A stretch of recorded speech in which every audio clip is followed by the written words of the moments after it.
Bismillahirrahmanirrahim. Alhamdulillahirabbil wa sallallahu wasallam ala abdihi wa rasulihi Muhammad wa ala alihi wa sahbihi ajma'in. Amma ba'd.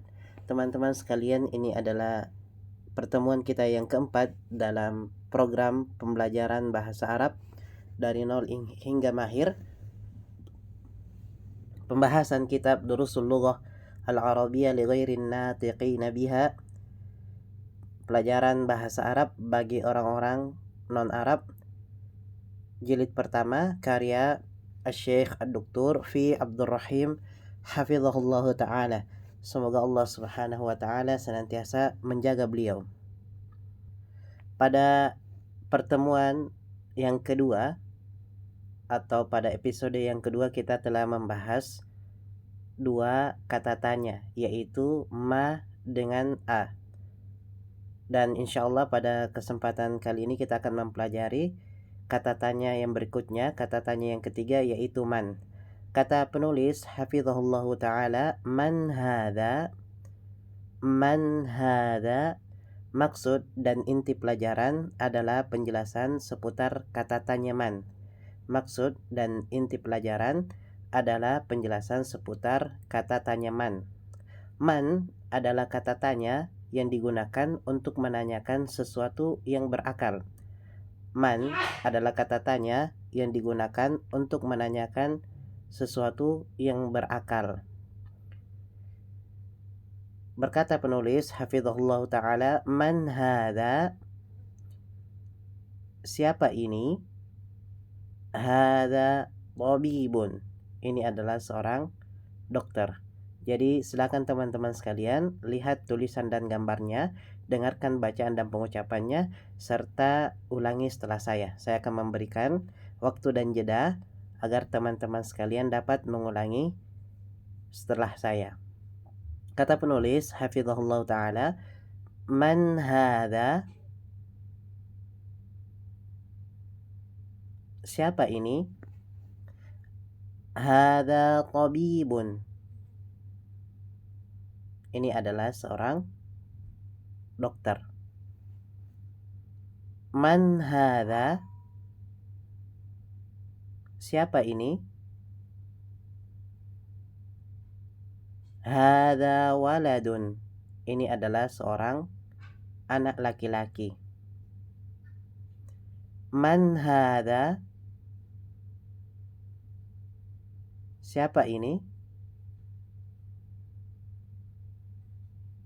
Hadha talibun, ini adalah seorang siswa. Ahadha waladun, apakah ini seorang anak laki-laki? La, hadha rajulun, bukan, ini adalah seorang pria dewasa. Ma hadha, apa ini? Hadha masjidun, ini adalah sebuah masjid. Man hadha, siapa ini? Hadha tajirun, ini adalah seorang pedagang. Hadha kalbun, ini adalah seekor anjing. Ahadha kalbun, apakah ini seekor anjing? La, hadha kittun, bukan, ini adalah seekor kucing. Hadha himarun, ini adalah seekor keledai. Ahadha himarun, apakah ini seekor keledai? La, hadha hisanun, bukan, ini adalah seekor kuda. Wa ma hadha, Dan apa ini? Hadza jamalun. Ini adalah unta.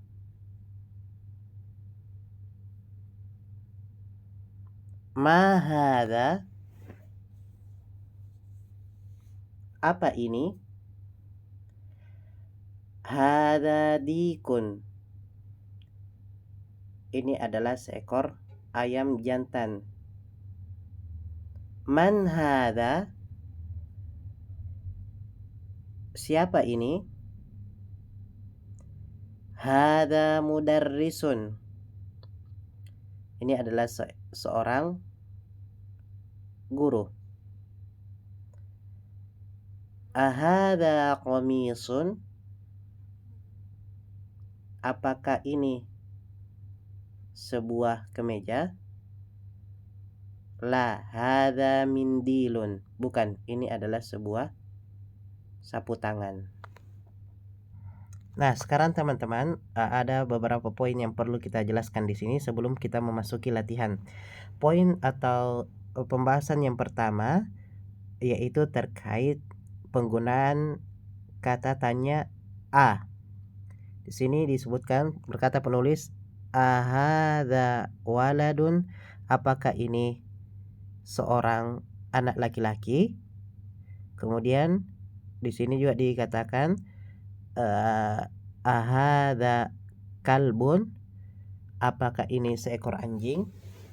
Nah, kesimpulannya bahwa kata tanya a itu digunakan untuk menanyakan sesuatu baik yang berakal, contoh ahadza waladun, ahadza waladun, maupun yang tidak berakal, contoh ahadza kalbun, apakah ini seekor anjing.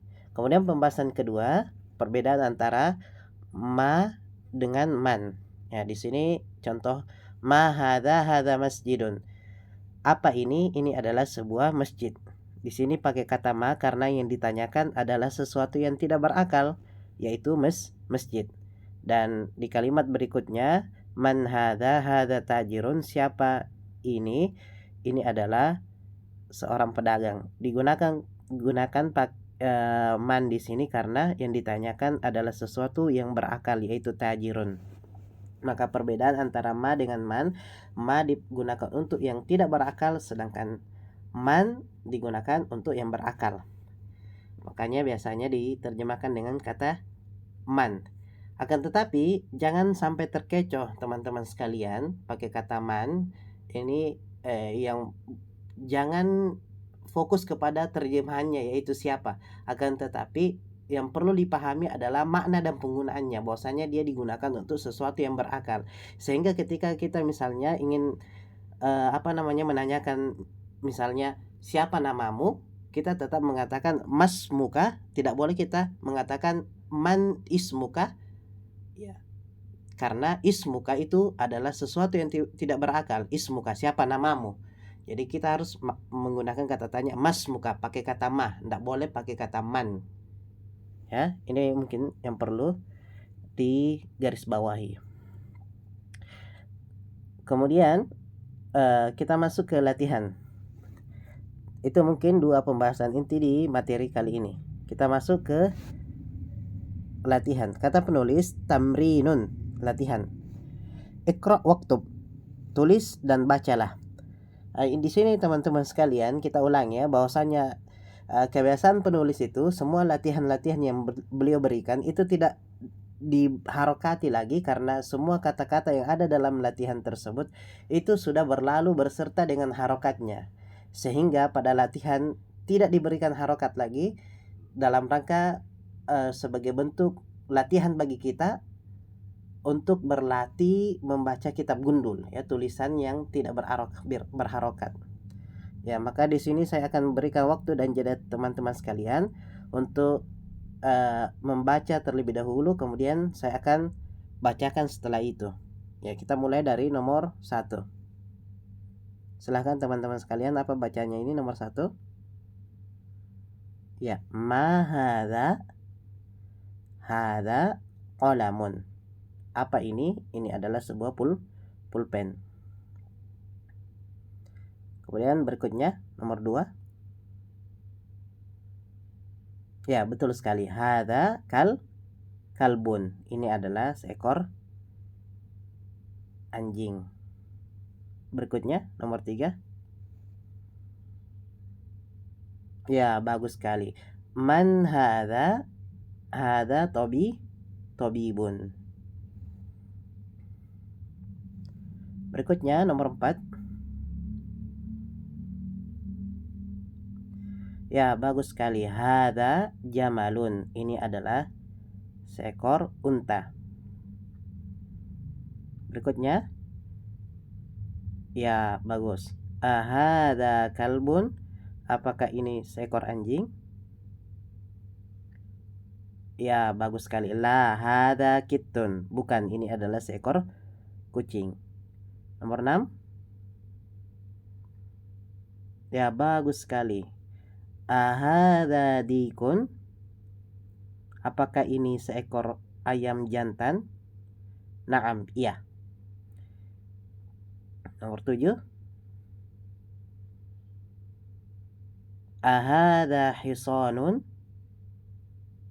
La hadza himarun. Apakah ini seekor kuda? Bukan, ini adalah seekor keledai. Hadza mindilun. Ini sebuah sapu tangan. Ahadza waladun? Naam, apakah ini seorang anak laki-laki? Iya. Man hadza? Siapa ini? Hadza rajulun. Ya, subhanallah, bagus ya teman-teman sekalian. Ya, ini menunjukkan dan membuktikan apa yang telah kita jelaskan pada pertemuan sebelumnya, bahwasanya salah satu cara dan metode dalam membaca kitab gundul adalah sering-seringnya kita membaca kata-kata tertentu dalam keadaan berharokat, sehingga ketika kita temukan kata tersebut dalam keadaan sudah tidak berharokat lagi, kita bisa membacanya. Ya, dan inilah rahasia dan maksud dari penulis mengapa kata-kata yang disebutkan dalam latihan itu tidak diberikan lagi harokat, karena kata-kata tersebut sudah lewat atau berlalu bersama harokatnya di materi pembahasan. Ya, ini mungkin yang sempat kita sampaikan, namun sekedar faedah saja teman-teman sekalian, bahwa bagi teman-teman sekalian yang memang betul-betul ingin mempelajari dan mahir bahasa Arab dari nol, khususnya ingin bisa baca kitab gundul, ya ini adalah salah satu buku yang terbaik dalam membaca kitab mempelajari kitab gundul. Kenapa teman-teman sekalian? Karena 3 alasan. Alasan yang pertama, buku ini penulis memberikan kita kosa-kosa kata yang sering kita temui dalam kehidupan sehari-hari kita, yaitu kata-kata yang berkaitan yang sering kita temui atau gunakan dalam kehidupan sehari-hari kita. Alasan yang kedua, penulis menyusun buku ini berdasarkan dari kaidah yang paling sempurna hingga kaidah yang kompleks, ya, sehingga kita mempelajarinya ya secara bertahap.